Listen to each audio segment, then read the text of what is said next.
In the previous video, I showed how I made this prize trophy for the 226 Alan Peters Furniture Award. Now, the entry deadline is at the end of this month, so if you are a UK woodworker who has a flair for making and also for design, why not have a go and enter? Now, the trophy echoes a design by Alan Peters in 1962 for a pair of bookends, and I've used some really nice timbers which have an interesting history and which will make this trophy even more special. If you haven't watched the first video, please do so. I left off at the stage where the engraved aluminium name plaque has to be inset and the piece finally lacquered. Now, the first question was, where would I place the plaque? On top or in front?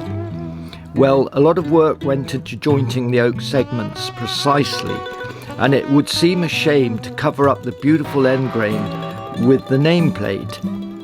It's the beauty of the object that is of primary importance to remind us of the importance of Alan Peters' legacy, his minimalist approach and close rapport with wood, sometimes mixing materials such as metals, and also his deep understanding of how wood moves over time.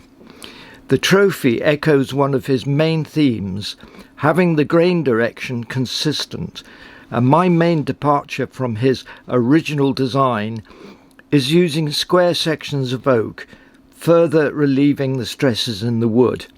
I kind of designed it as I went along, copying the basic tapered shape, but initially considering just one block of wood. But I eventually used a wood section that I already had available. In fact, I've spent the past 50 years or so building up an interesting stock of different timber species to put aside for small objects of beauty such as this. So I'm now at the tricky stage of accurately insetting the engraved aluminium name plaque. I needed to do a mock-up test on an offcut of wood to ensure the 50mm cutter I used would achieve a tight fit. Given this is such a big cutter, I decided to first create the smaller finger hole in the base of the trophy, which would hide a roll of paper that described the history of the woods I've used. So I used my milling machine and carefully drilled out the hole. I checked for the depth of the paper roll. So far so good, using one of my existing Forstner bits. They are efficient cutters. Now to the larger nameplate recess. I did a test run using an existing cutter, and it must have been imperial size as the fit was sloppy. Too sloppy. So I ordered a couple of different 50mm cutters and eventually settled on using this tungsten carbide 3-bladed cutter.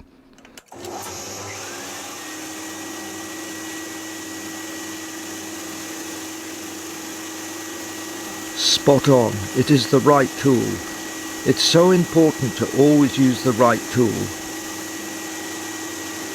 Now, this cheap milling machine has served me well for about 45 years. So the depth of cut is guesswork. Moment of truth. It fits. I'm not going to push it all the way in as it might not come out. Sanding the trophy, working through various grits of aluminium oxide paper, you can see I already applied some lacquer which I'm cutting back.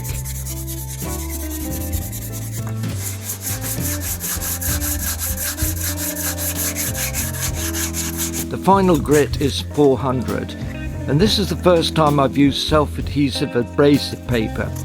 I always used to wrap the paper around the block. Finishing is always laborious, trying to remove those scratches. Now I'm masking off the surface that I will use epoxy glue to stick the nameplate. And now it's ready for spraying.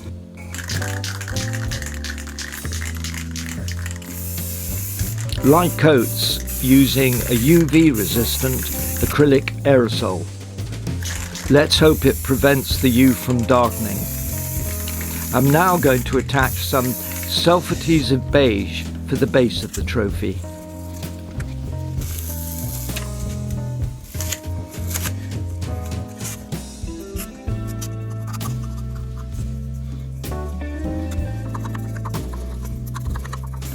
Well, it was disappointing I could not raise prize sponsorship for the 2026 award, but I'm grateful for the sponsorship previously offered to keep this prestigious award going.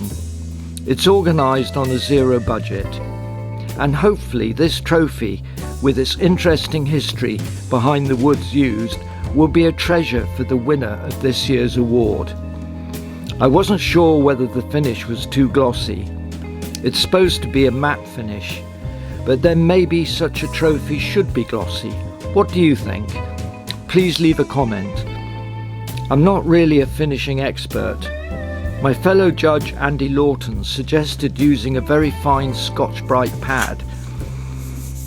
I used to use very fine wire wool and vacuum it afterwards.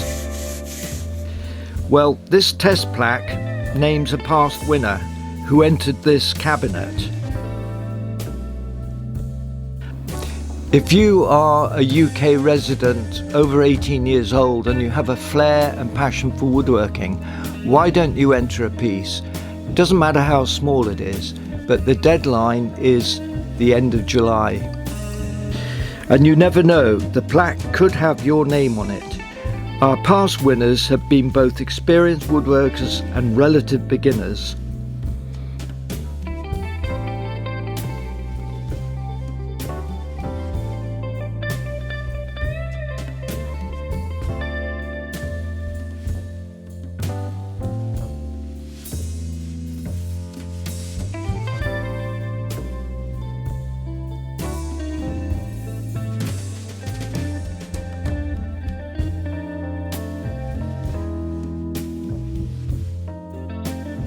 I'm Jeremy Broun.